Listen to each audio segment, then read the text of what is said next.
Juges, chapitre 9. Abimélec, fils de Jérubbaal, se rendit à Sichem vers les frères de sa mère, et voici comment il leur parla, ainsi qu'à toute la famille de la maison du père de sa mère. Dites, je vous prie, aux oreilles de tous les habitants de Sichem. Vaut-il mieux pour vous que 70 hommes, tous fils de Jérubbaal, dominent sur vous, ou qu'un seul homme domine sur vous?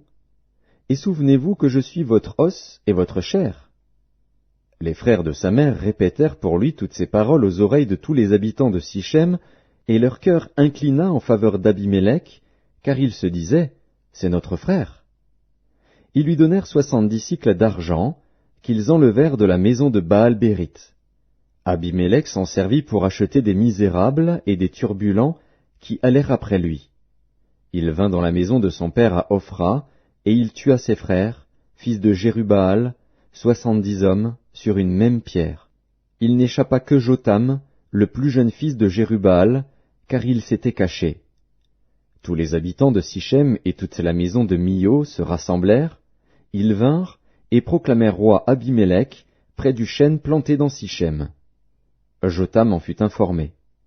Il alla se placer sur le sommet de la montagne de Garizim, et voici ce qu'il leur cria à haute voix. Écoutez-moi, habitants de Sichem, et que Dieu vous écoute. Les arbres partirent pour aller oindre un roi et le mettre à leur tête. Ils dirent à l'olivier, règne sur nous. Mais l'olivier leur répondit, renoncerai-je à mon huile, qui m'assure les hommages de Dieu et des hommes, pour aller planer sur les arbres? Et les arbres dirent au figuier, viens, toi, règne sur nous. Mais le figuier leur répondit, renoncerai-je à ma douceur et à mon excellent fruit, pour aller planer sur les arbres? Et les arbres dirent à la vigne, viens, toi, règne sur nous.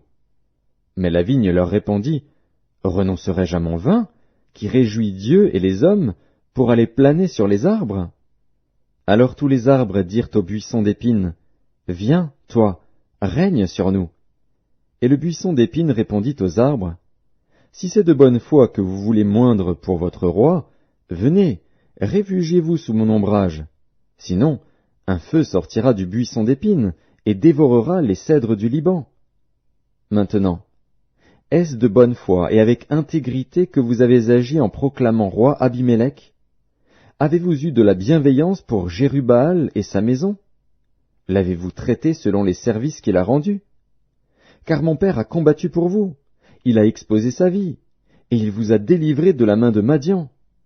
Et vous, vous vous êtes levé contre la maison de mon père, vous avez tué ses fils, 70 hommes, sur une même pierre, et vous avez proclamé roi sur les habitants de Sichem Abimélec, fils de sa servante, parce qu'il est votre frère. Si c'est de bonne foi et avec intégrité qu'en ce jour vous avez agi envers Jérubbaal et sa maison, eh bien, qu'Abimélec fasse votre joie, et que vous fassiez aussi la sienne. Sinon, qu'un feu sorte d'Abimélec et dévore les habitants de Sichem et la maison de Milo, et qu'un feu sorte des habitants de Sichem et de la maison de Milo et dévore Abimélec. Jotham se retira et prit la fuite. Il s'en alla à Bér, où il demeura loin d'Abimélec, son frère. Abimélec avait dominé 3 ans sur Israël.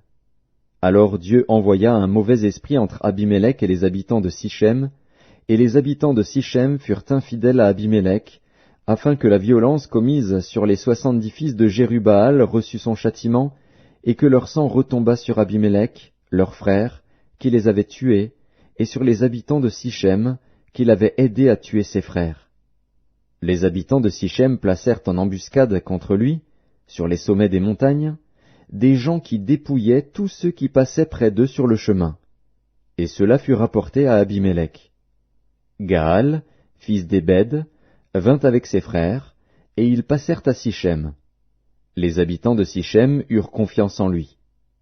Ils sortirent dans la campagne, vendangèrent leurs vignes, foulèrent les raisins, et se livrèrent à des réjouissances. Ils entrèrent dans la maison de leur Dieu, ils mangèrent et burent, et ils maudirent Abimélec. Et Gaal, fils d'Ébed, disait, qui est Abimélec? Et qu'est Sichem, pour que nous servions Abimélec? N'est-il pas fils de Jérubbaal, et Zébul n'est-il pas son commissaire? servez les hommes de Hamor, père de Sichem. Mais nous, pourquoi servirions-nous Abimélec? Oh, si j'étais le maître de ce peuple, je renverserais Abimélec. Et il disait d'Abimélec, renforce ton armée, mets-toi en marche. Zébul, gouverneur de la ville, apprit ce que disait Gaal, fils d'Ébed, et sa colère s'enflamma. Il envoya secrètement des messagers à Abimélec pour lui dire, voici, Gaal, fils d'Ébed, et ses frères, sont venus à Sichem, et ils soulèvent la ville contre toi. Maintenant, pars de nuit, toi et le peuple qui est avec toi, et mets-toi en embuscade dans la campagne. Le matin, au lever du soleil, tu fondras avec impétuosité sur la ville. Et lorsque Gaal et le peuple qui est avec lui sortiront contre toi, tu lui feras ce que tes forces permettront.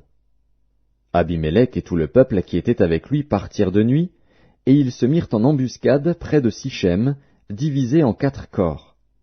Gaal, fils d'Ébed, sortit, et il se tint à l'entrée de la porte de la ville. Abimélec et tout le peuple qui était avec lui se levèrent alors de l'embuscade. Gaal aperçut le peuple, et il dit à Zébul, « Voici un peuple qui descend du sommet des montagnes. » Zébul lui répondit, « C'est l'ombre des montagnes que tu prends pour des hommes. » Gaal, reprenant la parole, dit, « C'est bien un peuple qui descend des hauteurs du pays, et une troupe arrive par le chemin du chêne des devins. » Zébul lui répondit, « Où donc est ta bouche, toi qui disais, « Qui est Abimélec pour que nous le servions » N'est-ce point là le peuple que tu méprisais?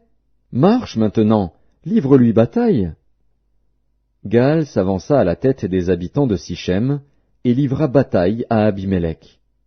Poursuivi par Abimélec, il prit la fuite devant lui, et beaucoup d'hommes tombèrent morts jusqu'à l'entrée de la porte. Abimélec s'arrêta à Aruma, et Zébul chassa Gaal et ses frères, qui ne purent rester à Sichem. Le lendemain, le peuple sortit dans la campagne. Abimélec, qui en fut informé, prit sa troupe, la partagea en 3 corps, et se mit en embuscade dans la campagne. Ayant vu que le peuple sortait de la ville, il se leva contre eux, et les battit.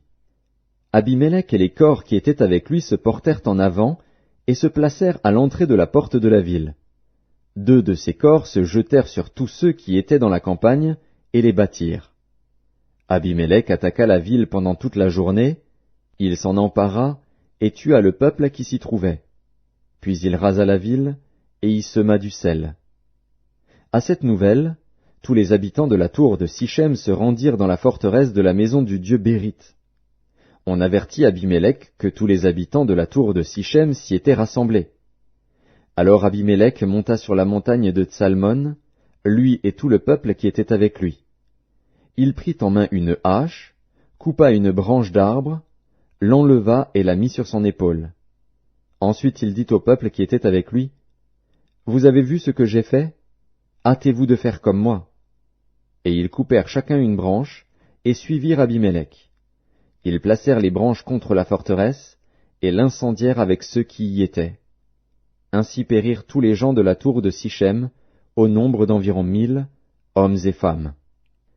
Abimélec marcha contre Thébets. Il assiégea Thébets et s'en empara.